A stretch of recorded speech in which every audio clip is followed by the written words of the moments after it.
Supreme কোর্টের চাপ জোড়া ফলা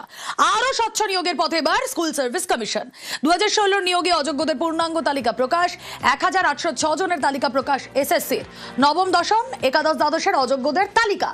আগে শুধু নাম রোল নম্বর প্রকাশ করেছিল এসএসসি এবার রোল নম্বর নাম বিষয় সহ তালিকা প্রকাশ তালিকা আপলোড এসএসসির ওয়েবসাইটে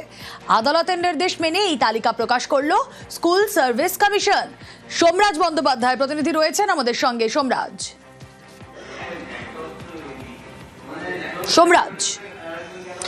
দেখো আজ কিছুক্ষণ আগেই স্কুল সার্ভিস কমিশন তাদের ওয়েবসাইটেই অযোগ্যদের তালিকা প্রকাশ করেছে গত 7ই সেপ্টেম্বরের আগেই স্কুল সার্ভিস কমিশন অযোগ্যদের তালিকা প্রাথমিকভাবে প্রকাশ করেছিল এসএসসি কিন্তু সেই সময় শুধুমাত্র নাম ও রোল নাম্বার দেওয়া হয়েছিল আর কোনো বিষয় উল্লেখ করেনি এসএসসি তারপর কলকাতা হাইকোর্টের নির্দেশক্রমে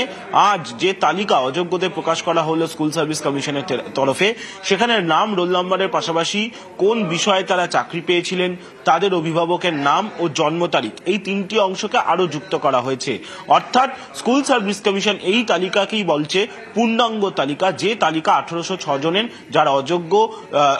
2016 নবম দশম একাদশ দ্বাদশ নিয়োগের তাদের সেই তালিকা আজ এসএসসি প্রকাশ করা হয়েছে তুমি জানো যে গত 7ই সেপ্টেম্বর স্কুল সার্ভিস কমিশন যখন নবম দশমের লিখিত পরীক্ষা নয় তারপর 14ই সেপ্টেম্বর একাদশ দ্বাদশের নয়া নিয়োগের জন্য লিখিত পরীক্ষা নেয় তার আগে এসএসসি এই তালিকা প্রাথমিকভাবে প্রকাশ করেছিল 1806 জনে এবং সেই তালিকা প্রকাশ করে এসএসসি জানিয়ে দিয়েছিল এই অযোগ্যরা যাতে কোনোভাবেই নয়া নিয়োগ প্রক্রিয়া অংশ না নিতে পারে এবং সেই কারণে তাদের নাম ও রোল নাম্বারের বিস্তারিত বিষয় উল্লেখ করে প্রত্যেকটি পরীক্ষা কেন্দ্রে পাঠিয়েছিল এসএসসি একটাই বিষয় নিশ্চিত করা যাতে কোনোভাবেই অযোগ্যরা পরীক্ষায় বসতে না পারে কিন্তু তারপরেও কলকাতা হাইকোর্টের যে নির্দেশ সাম্প্রতিক সময় দেওয়া হয়েছে যে পূর্ণাঙ্গ তালিকা এসএসসি কে প্রকাশ করতে হবে এসএসসি তার ডেটাবেস থেকে এই তথ্য সংগ্রহ করে এই তালিকা প্রকাশ করেছে বলেই এসএসসির তরফে দাবি কিন্তু এই তালিকাতেও তারা কোন স্কুলের জন্য চাকরি পেয়েছিলেন সেই বিষয়ে কোনো উল্লেখ করা হয়নি স্কুল সার্ভিস কমিশন বলছে তারা কোন কোন স্কুলে চাকরি পেয়েছিলেন সেই সংক্রান্ত তথ্য পুরোটা এখনো পর্যন্ত এসএসসির কাছে নেই সেই কারণে তারা সেই স্কুলগুলির নাম উল্লেখ করতে পারেননি কিন্তু বিষয় তাদের অভিভাবকের নাম এবং জন্ম তারিখ এই তিনটি বিষয়কে আরো যুক্ত করে পূর্ণাঙ্গ তালিকা আজ প্রকাশ করেছে এসএসসি 1806 জন অযোগ্য প্রার্থীদের বেশ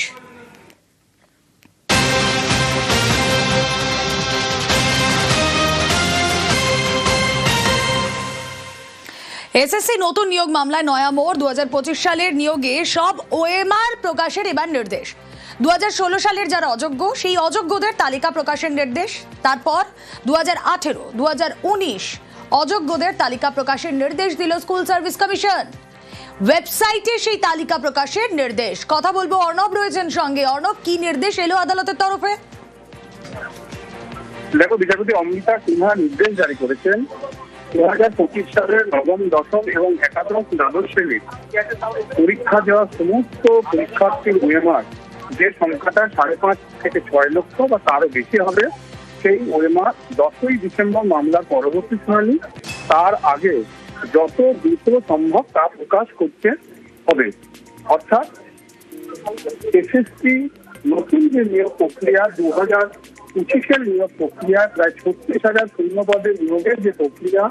সেই প্রক্রিয়া যারা যারা পরীক্ষার্থী ছিলেন নবম দশম একাদশ দ্বাদশে তাদেরকে প্রত্যেককে ওএমআর প্রকাশ করতে হবে যত দ্রুত সম্ভব পাশাপাশি আরো একটি নির্দেশ দেওয়া হয়েছে 2016 সালে এসএসসি পরীক্ষায় নবম দশম একাদশ দ্বাদশ শ্রেণীর নিয়োগ প্রক্রিয়ায় যারা মেয়াদ উত্তীর্ণ প্যানেল থেকে চাকরি পেয়েছেন তাদের তালিকা প্রকাশ করতে হবে সুপ্রিম কোর্টের পর্যবেক্ষণ অনুযায়ী মেয়াদ উত্তীর্ণ প্যানেল থেকে যারা চাকরি পেয়েছেন তারাও অযোগ্য এবং মামলাকারীদের যুক্তি তাই ছিল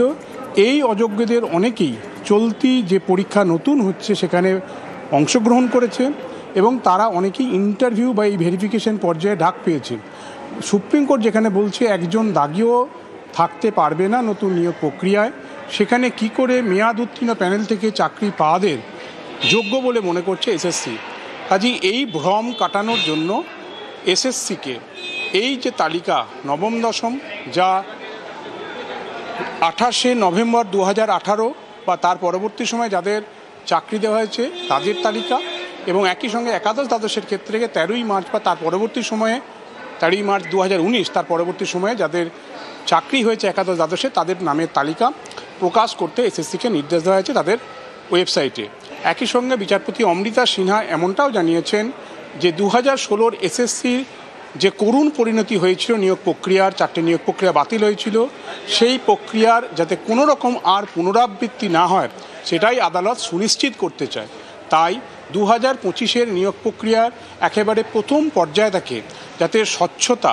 এবং বিষয়টার মধ্যে কোনো জটিলতা কোনো রকম এতটুকু না থাকে অংশ হিসাবে তার মধ্যে, তাই সেটাকে সুনিশ্চিত করার জন্যই এই ওএমআর প্রকাশ 2025 সালের, এবং একই সঙ্গে মেয়াদ উত্তীর্ণ প্যানেল থেকে নিয়োগ পাওয়াদের তালিকা প্রকাশ করা জরুরি, সেই নির্দেশে বিচারপতি অমৃতা সিনহা দিয়েছেন। একই সঙ্গে তোমায় আরও জানিয়ে রাখি,